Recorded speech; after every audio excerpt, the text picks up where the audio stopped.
So before we get started setting up, I wanted to show you this. I did not do a DIY episode for this, so I'll just do a quick show. This is kind of a before. Everything's just kind of loose in there. And I even had to flip the insert over just so everything will fit in there. And if you notice, you carry it around, boom. Your decks are instantly mixed up, shoved around, cards are everywhere. Have the Freedom Squadron here split up a little bit, and then I have the starter cards there. But you can see everything's getting kind of thrown around, and then I put the tokens in this. And if you remember in the unboxing, if you watched that, this insert was already just bent up and in bad shape. It's just a piece of thick cardstock that's been folded up. Yeah, so it's in bad shape. And like I say, even flipping it over so you have two pockets, it just doesn't work. So let's see what I did to fix that, and then we'll jump into setup. And now let's do a look at the after product. So have the manual and the mission. They just kind of set on top. I didn't really plan that out well. And this is the other thing I didn't plan out as well as I would have liked. The board for the game is not the same size as the box. And to keep it from wiggling around, I needed to make little ledges there. And I wish, if you notice, I had just extended this up all the way. If I had planned it beforehand, see if I can get that into view a little better. I had to add little legs. Here I left a hole so I could stick my finger down in there to pull the cards out easy. But there's plenty of room. I didn't need that. I should have taken it all the way over, and so it looks a little messy there and here. But other than that, I'm pleased with it. The board will fit in there. It'll keep it from bouncing around and shifting around too bad. Then the tokens that we might need, I just put them in here so that they're not just jumping around everywhere. So here we have some Freedom Squadron cards. There's one stack there. And here is, I don't know if I can get them all out.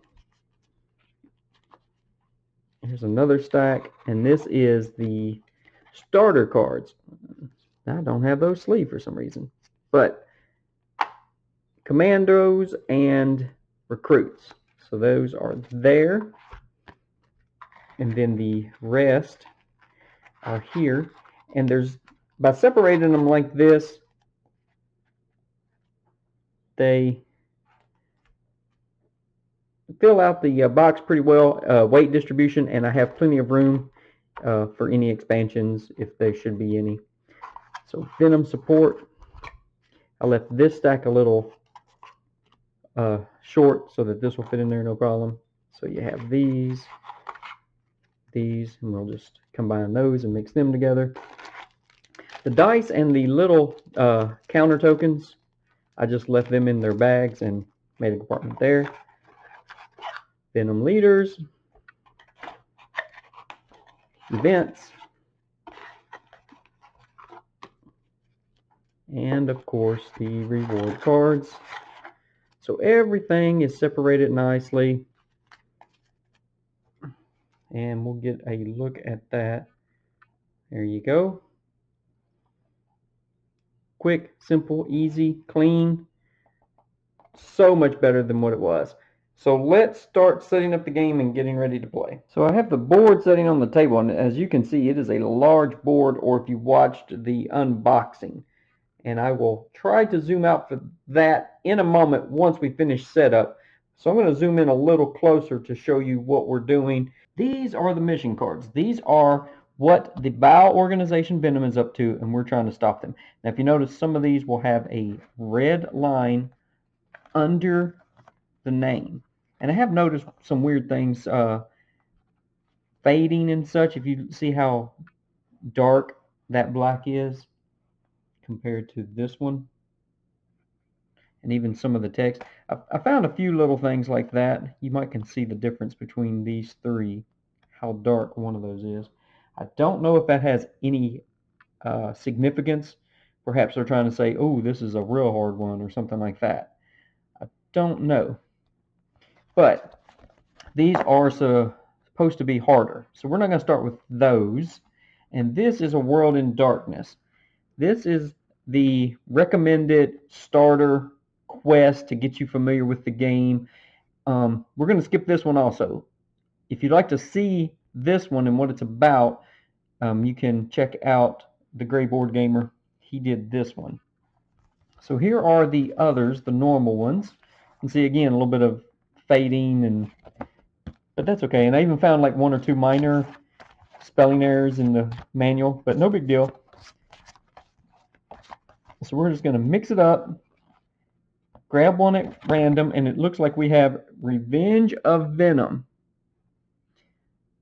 So let's look at this. Uplink has designed an experimental orbital laser core that should boost our communications around the world and power through Venom jamming.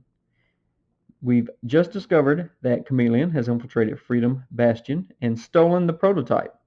Venom used it to create a weather-dominating device and is on the verge of controlling the world's weather unless we can turn the tides.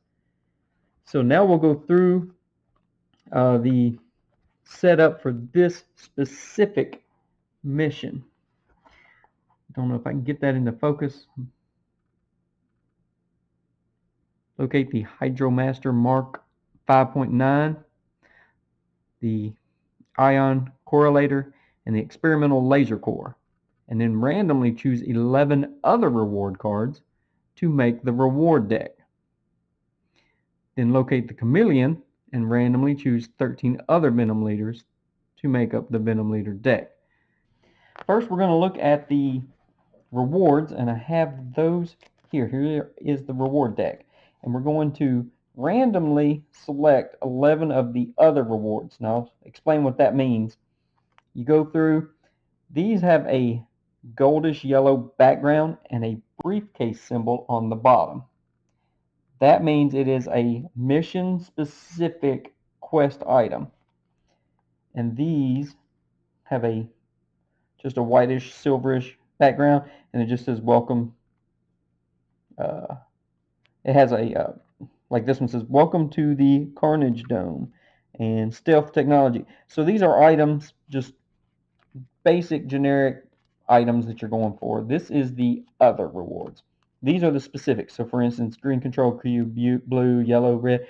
These are used in the opening scenario. You have other stuff, and I've already separated them out.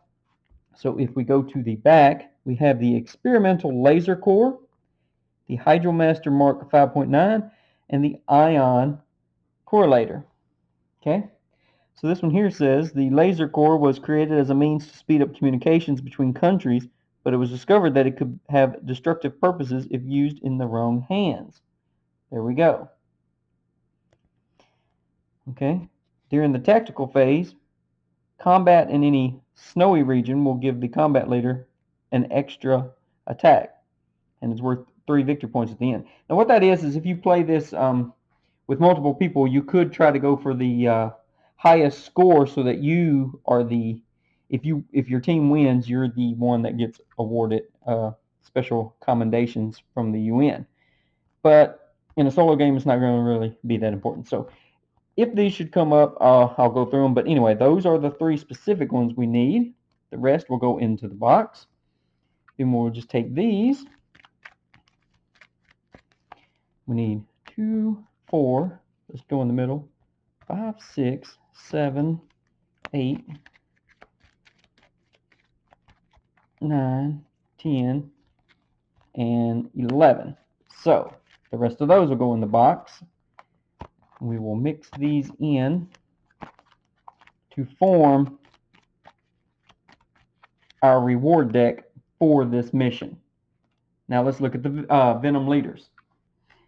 And I apologize for the glare. There will be glare at times, but here is the Chameleon, kind of like Zartan. So you can see he infiltrated in. This is the villain specific that we were supposed to have, so we will place him over here. And then we will need 13 others. So we'll have another deck of 14. So 14 rewards for capturing 14 different Venom leaders. So 1, 2, 3, 4, 5, 6, and let's shuffle again. 7, 8, 9, 10. Let's go 11, 12, and then just take the last one, 13. I'll double count that. 1, 2, 3, 4, 5, 6, 7, 9, 10, 11, 12, 13, and the chameleon will be 14. That will be our Venom leader enemy deck. The rest will go into the box. We won't look at those. And of course, we need our starting decks in typical deck building fashion. And if you notice, one of these decks is slightly bigger than the other. We're going to need 6 recruits, 4 commandos for each starting deck. 1, 2, 3, 4, 5, 6. All recruits are exactly the same as all recruits, as well as all commandos the same as all commandos. So there is one starting deck. And I think I'm going to play this as a 3-player game. So let me go ahead and get these set up off camera. These are the big decks of the recruits that we will be trying to, well, not that one, persuade to join us in defeating Venom. Now the last part of setup is the event deck, and there's 3 basic types. I'm going to say you have the bluish and the greenish, which will be used every game, and they have, unless specifically told to pull it out, but they'll be used in every game, and they cause different things, weather, people to fight weaker or stronger, depending on just the scenario. Those will be used every time. Then you have the bad cards, Venom Strikes, and the good cards, All Is Quiet. All right. You can adjust the difficulty. Now, in a 4 or 5-player game, they recommend just taking all of these out of the game because you only draw 1 event card every 4 to 5 players. Likewise, if the game is a little too hard, then instead of having 10 of these in there, because in most scenarios you only need 6 to lose, sometimes 5. I think ours will go to 5 and then a special event will trigger. So you could remove a few of these. Now, in some of my experience playing different deck games, deck building games that are cooperative, 4 players is usually like the easy mode. 3 is more of a normal, which it can be a little difficult, but not always. So, I mean, it's a pretty good balance. 2 is usually pretty difficult. Now, since we're doing 3 and we're doing an easy difficulty, it's not going to be super hard, not going to be super easy. I'm just going to leave everything the way it is this time to see how it plays out, which means we will simply add all of these into this deck and see what happens. And if the game seems too easy, then I may remove some of these next time, or too hard, might remove 1 or 2 of these. But I'm going to get them mixed up, and then let's look at the board. All right, as you see, I have the camera zoomed out overhead. It is a really big board. And we're going to just show you the quick setup. I have the reward deck that I had shuffled up. The big event deck is here with all the cards in it. So for this game, we'll have all of the cards. I probably should have taken out a couple of those All Is Quiet cards, but we'll see. Venom leaders. We'll just go here. We have our, at the bottom of the screen, player 1, 2, 3. And there is a command token, which I'll go ahead and get out. And we'll just stick it right here. And what happens is in some of the mission scenarios, which we will put that on the board there. In some of those scenarios, if the last event happens, it'll say you have so many turns or so many rounds or whatever, and it's just to give each player an equal number of rounds. So we'll just leave that there. Venom support cards go here, and this will be the discard. So as you can see, There is somewhere to put everything. Boom. That is a large deck of cards. Then we have these tokens here. So the Venom Leader's defense will start at 1, and their hit points will always start at 1. And right now the event track is at a 0. So these are clear little, almost like bingo chips or something. Okay, those will be used throughout the game. And then, of course, the dice. We need those. I'm going to leave the rest of this setting off to the side in case we need it. Now we need to stock the board. We will take 1 reward card and put into each of the Venom base regions of operation. And then we see, let's see, here we have Gorgon and Shark Bite. Well, they stuck him in the air, in an air region instead of sea, so maybe have a Jackknife. And, oh, there is the Chameleon right there. He's in the underwater station. Yeah, he's hiding. Tigerfish. Miles Steels. And Toxin. So those will be our starting Venom leaders. Some of them may have some effects, so we'll have to worry about that. And we're basically ready to get started.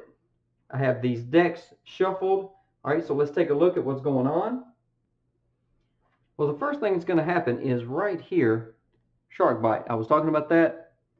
See if we can get that in the camera. There you go. When Shark Bite is placed in a zone or revealed face up, he does not occupy a sea space, swap him and his reward card with any currently occupied. If none are occupied, then he can choose, blah, blah, blah. And combat may only occur in a sea space. And that is a global effect as long as he is in play. So I'm just going to take and swap him. I'm going to leave the Chameleon there like he's hiding. And I'm going to go with the other sea space, which was Toxin. So now, while he is in play, we can only attack sea spaces, which is going to hurt because Toxin has a global effect during the event phase. And he's going to make us retire cards. So we're going to start losing possible recruits. So what I'm going to do is stick a 1 on him. So I'll remember each time during the first phase of the game, this will trigger. I'll just put it right there. And this is a little tip I picked up from watching The Great Board Gamer. This is the combat phase. So it'll be phase 4 of a turn. This one is just global or continuous, I should say. It's a passive, so anytime you fight him, you cannot use extra. This is after you defeat him. This is tactical phase, so that would be 3. And this is a tactical phase. But I believe those only affect when they are in combat. Sea area. So I'll put a 1 there, so I'll remember in the first round or first event phase to look at his card. Remember, oh yeah, we have to attack him first before we can get rid of this guy. So anyway, I'll have a few of these. These did not come with the game. These are just from my Fortune and Glory that was nearby, so I grabbed those. And you can see the ones that come with it are more of a standard size. They have a good weight to them. Then each player would draw 1, 2, 3, 4, 5. That would be their starting hand. So we have, looks like 4 commandos and a recruit for this one. 1, 2, 3, 4, 5. And we have 1 commando and 4 recruits here. 1, 2, 3, 4, 5. And we have 1, 2, 3 recruits, 2 commandos, a little more balance there. So let's put those like this. Then we'll need to fill up the training ground. So we have the Peacemaker Bomb, Inferno, Timberwolf, the Sky Carrier, and Sundown. So we have 5 possible recruits, and I believe we are ready. So I'm going to leave the camera up for a bird's eye view for the first probably round, just to see how the game flows. Then I may get the camera down, zoom in so we can see a little better of what's going on.